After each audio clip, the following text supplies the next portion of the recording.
The NFL awards will be announced very, very soon, and I wanted to give you guys my picks for who I think should win it. Not really who I think will win it, because I do think some of the awards are a little bit weird, and I already know who will win them, but honestly, I'm just going to have a little bit of fun and pick who I think should. I want to go ahead and start out with the heavy hitter being MVP, and at this point, MVP is basically the most valuable quarterback in the NFL, so realistically, it's going to be Lamar Jackson, and this isn't to discredit Lamar because he has been remarkable this year, but there have been a few position players that I think have been even better. One of them being who I think should win it, Christian McCaffrey. In 16 games, McCaffrey has almost 1,500 rushing yards and 14 rushing touchdowns on almost 5.5 yards a carry. On top of that, through the air, he has 67 receptions for 564 yards and 7 receiving touchdowns. Over 2,000 all-purpose yards and 21 touchdowns is incredible. And now it's time to move on to our next award being Offensive Player of the Year. And in this scenario, I have Christian McCaffrey winning MVP, which opens the door for the other great skill position player to win Offensive Player of the Year, being Tyreek Hill. Now, mind you, Tyreek has already missed a game this year, so these stats are kind of skewed by that one game. In those 15 games, he has 112 receptions for 1,700 yards and 12 receiving touchdowns. And on top of that, we were able to see how truly valuable he was to this Dolphins team, because when he missed time, you could obviously tell that that offense was not the same. Now moving on to Defensive Player of the Year, and this is an insanely close race between Myles Garrett and Micah Parsons, but I want to give the edge to Myles Garrett. And just know that this is nothing against Micah Parsons. I do think he's a great player, but I want to give the edge to Garrett just because of the circumstances that the Browns have gone through this year. He's the best defender on one of the best defenses in the NFL, and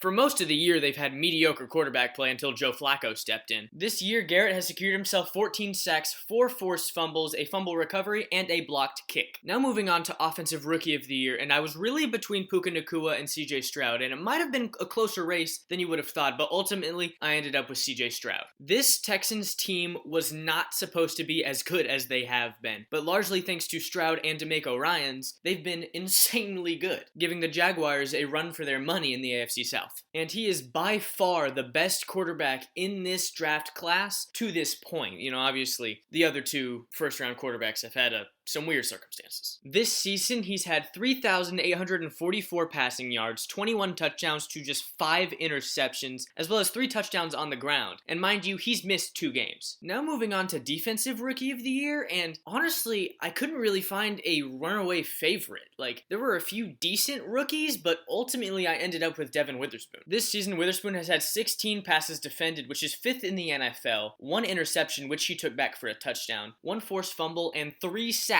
from the corner position, all while only playing 13 games to this point. Now moving on to Comeback Player of the Year. Now, being realistic for a minute, it's going to be Damar Hamlin because he literally came back from the dead to play a few snaps this season. But my choice would actually be Baker Mayfield instead of Joe Flacco. Now, Joe Flacco has been amazing in the few games that he has played for the Browns, leading them to a playoff berth, and yes, this was probably the closest decision I've had yet. Now, Mayfield has had a career that many consider dead to rights for a while, but this season he turned up, throwing nearly 4,000 yards to this point, 28 touchdowns to just 10 interceptions, and so far he's tied his highest passer rating of his career at 95.9. And while these stats don't blow you away, he's led a Tampa team that many thought were going to be very bad this year and led them to a possible playoff berth, and a season that's been arguably better than Brady's final year in Tampa. Now moving on to my final award choice being Coach of the Year, which was also an insanely difficult decision. And I think there are at least 4 very good choices, being DeMeco Ryans, who's been amazing, Shane Steichen for the Colts, who has been amazing, Dan Campbell for the Lions has been very, very good, and of course Kevin Stefanski for the Browns, who turned around a season that many thought was very, very dead. And I truly believe if you would have asked me to pick this at different points in the season, I would have answered each and every one of these guys at different points in the year. And I would say if you asked me a few weeks ago, my runaway favorite would have been DeMeco Ryans. But right now, I have to go with Kevin Stefanski, given the fact that he brought in a very, very old Joe Flacco off of his couch to lead them to the playoffs. And that's all I got for you guys today. Thank you all for attending my award ceremony. And with that said, I'm your host, Chris Higgins. This has been Fanatic Breakdown.